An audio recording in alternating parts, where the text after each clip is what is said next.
Hey guys, welcome back to A History of Horror. I held off from publishing this video last week because I didn't think it would be appropriate to try and merge in with everything going on. This is without a doubt one of the most important events to take place in the United States, and I wanted to keep everyone's newsfeed focused on the protests and the struggle for peace, equality, and a better future for the country. Fresh off the success of Dracula and Frankenstein, Universal kept the fire going by making another monster movie. This time it was 1932's The Mummy, directed by Karl Freund and starring Boris Karloff. It's more of a fantasy story in my opinion, but with it being part of the Universal monster cycle and a pop culture icon, I think it needs to be covered. Like the other Universal monsters, The Mummy has spawned many sequels and reboots over the years, with the most recent coming out in 2017. Even though all of these entries share the same title, only a few of them follow any continuity, and none of them share any plot points to the original. The story begins with a team of archaeologists discovering the mummy of an ancient Egyptian priest named AHoH. Also inside the tomb, they find a chest with the etchings of a curse and a scroll that can supposedly raise people from the dead.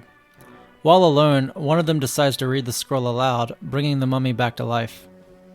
The build-up in this scene is incredible because the whole time you're just waiting for the mummy to wake up. Then, with the quiet and eerie calmness, we start to see him open his eyes and free his hands from the bandages. When the mummy steps out of the sarcophagus, he doesn't kill anyone right away. Instead, he takes his scroll and nonchalantly leaves the tomb. The assistant sees the mummy walk out and immediately goes crazy, and it really shows. For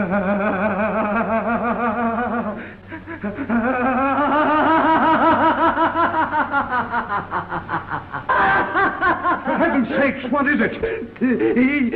He went for a little walk. If you're watching this movie for the first time, you may be surprised that the mummy spends most of the movie unwrapped and looking like a normal person. The later versions and sequels would give us the classic depiction, with the mummy wrapped in bandages, moving slowly, and strangling people, but this one is different.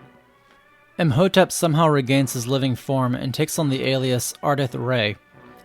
His goal is to raise his mummy princess from the dead so they can be together. However, he soon meets a girl named Helen, who bears a resemblance to the princess, so he believes that she is the living reincarnation. He changes his plans and instead decides to kill her, so that he can make her into a living mummy like himself. Because it's not just her body he's after, it's her soul. Boris Karloff plays a great role as AHoH.